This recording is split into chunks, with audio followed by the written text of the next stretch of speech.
What the presentation and discussion which is going to occur now will be, for most of you, one of the most important things in your lives. Because we are at a point not of an ordinary crisis, not of a financial crisis, not of a mere depression, but of a global breakdown crisis centered in the transatlantic community, especially the English-speaking transatlantic community, which will radiate, if it's not stopped, to bring every part of the world into a general breakdown of their respective social systems.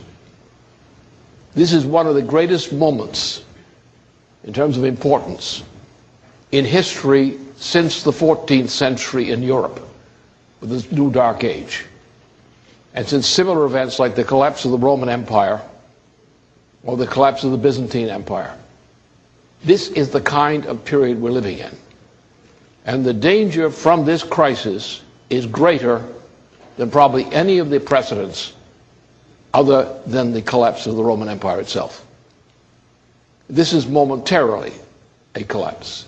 Each day now, since January 3rd, the crisis has been expanding in magnitude at an accelerating rate.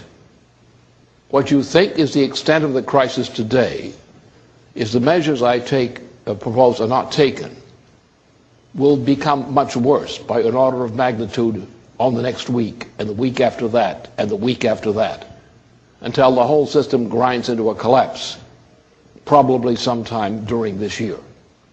And I'm talking about a global collapse, not a collapse just of the transatlantic English-speaking community.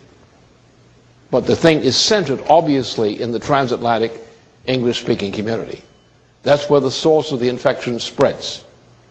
We also have to deal with another problem, apart from an economic problem, a problem of idiocy, which permeates the highest ranks of the Senate and other locations and among all so-called leading economists today. There are a few exceptions here and there.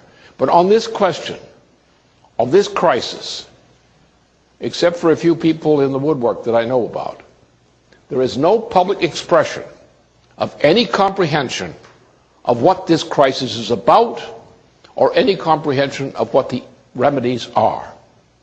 Now, let me say on that point specifically that the primary crisis before us immediately is twofold. On the one hand, it's an international monetary financial crisis in which the collapse of the entire world international monetary system could be completed within a time as early as this year, and even sometime earlier in this year, because that's the way human events are. We cannot predict the day in which that collapse would occur, but the collapse is already ongoing. And none of the governments in existence today have any efficient comprehension of adopting measures which would actually deal with this crisis. The crisis is manageable. It's not simply solvable. You cannot simply turn back the clock and get good times back again, where you had them before. But you can bring the thing under control. And the problem I wish to address today, specifically, is the measures of control which the government of the United States and other governments must take now if they're going to save civilization. This is doom time. And often in human history, it was possible up to a certain point to prevent a civilization from disintegrating into chaos. We're in such a situation now. But if we don't take the measures, this civilization will collapse into chaos this year. If we understand these measures and are willing to take them, we can manage the crisis through cooperation among nations which agree on certain principles. That's always been possible. But if we do not do that, we are living at the brink of one of the great dark ages in all human existence. So this is big time. This is not small time. We also have a big problem of a bankruptcy of ideas and mentality among a dominant section of our culture. the more influential part of our upper 20% of family income brackets are crazy and corrupt. So therefore, the problem is that some of the people, including the major press, major publications, mass media generally, and so forth, on this question are either outrightly lying or incapable of telling the truth because they couldn't know where to find it.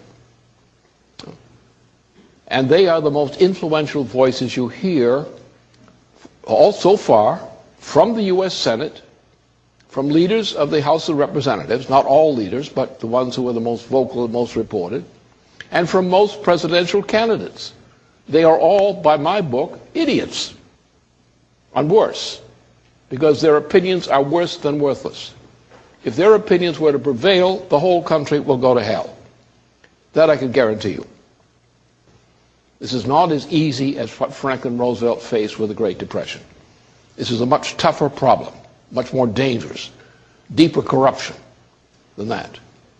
And so the precedents in that period, while valuable to us today as lessons, are not a prescription by imitation for solving this problem.